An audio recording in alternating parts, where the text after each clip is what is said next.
Okay, try to imagine this. Long before your phone had a camera, way before there were TikTok challenges and YouTube stars, a totally different kind of viral video existed. It was grainy, it was chaotic, and you couldn't just send it to a friend. No, you had to physically give it to them. Today, we're going to uncover the story of the crew that basically wrote the playbook for modern internet fame. So just think about it for a second. In a world without any algorithms feeding you content, how did something even get famous? What did you and your friends actually gather around a TV to watch over and over again? Yeah, it wasn't streamed, it was shared. And this right here, this really breaks down that massive shift. I mean, we went from these physical, grainy VHS tapes that you actually had to hunt down at a local skate shop to slick HD videos just served up to you on an app. Fame wasn't decided by some code. It was spread by hand, which created this genuine kind of underground buzz. So where does our story even begin? Well, it's not in Hollywood or New York City. Nope, it's in the suburbs of Westchester, Pennsylvania. This is the spot where a group of friends with a camera were about to accidentally invent the future. So let's meet the CKY Crew, which, by the way, stood for Camp Kill Yourself. They were led by pro skater Bam Margera. And honestly, they weren't even trying to get famous. They were just fighting off that classic suburban boredom by filming, well, pretty much anything and everything they could think of. And the CKY tapes were just this perfect chaotic recipe, you know? They blended legit pro-level skateboarding with the most ridiculous pranks and, of course, those infamous shopping cart stunts. The whole thing was filmed in this raw, found footage style before that was even a movie genre, and it was all set to this incredible heavy metal soundtrack. And that soundtrack was absolutely crucial. It wasn't just some random music they slapped on top. It was the band CKY. And get this, it featured Bam's own brother, Jess, on drums.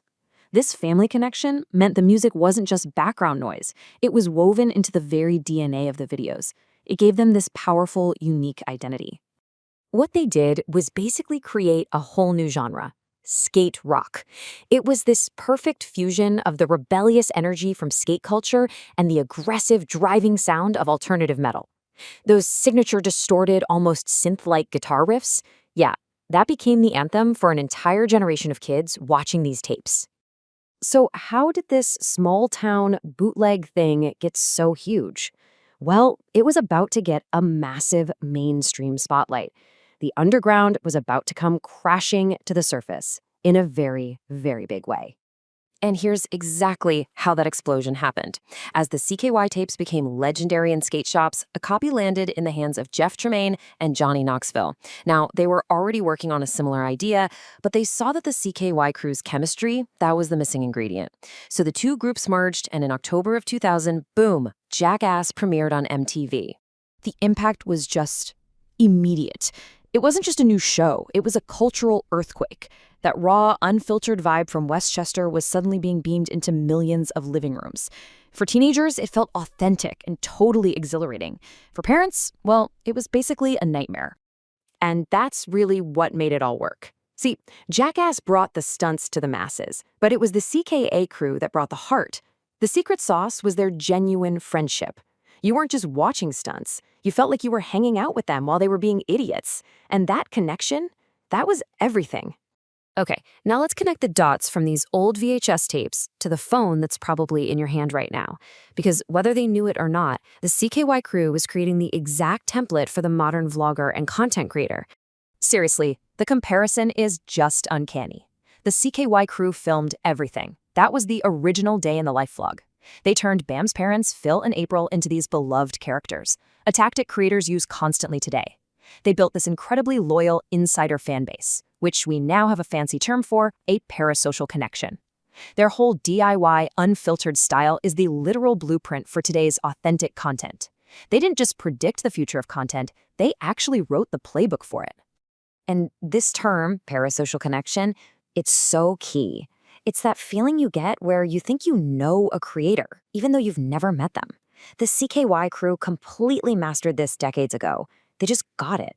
They knew people didn't just want to see a stunt, they wanted to feel like they were right there, part of the crew, laughing along with them. So what's the lasting legacy here? Well, what we're looking at is a true lightning-in-a-bottle moment, a movement that probably couldn't happen the same way today. They really were the last of the analog rebels. Their fame was completely and totally organic. It was built tape by tape, fan by fan, in skate shops and suburban living rooms across the country. There was no algorithm to boost them, no platform to push their content. It was a movement built on pure, unfiltered word of mouth. Ultimately, their legacy is just the ultimate proof of the power of DIY culture. They showed the entire world you didn't need a huge budget or a fancy studio to make a cultural impact. You just needed an idea, a few friends, and yeah, maybe a shopping cart. Which kind of leaves us with this final thought. In today's world, which is just hyper-saturated with endless content, could a true underground movement like CKY even exist? Or was their rise just a unique miracle of a specific time and place? A final rebellious shout from the analog world right before the internet changed everything forever.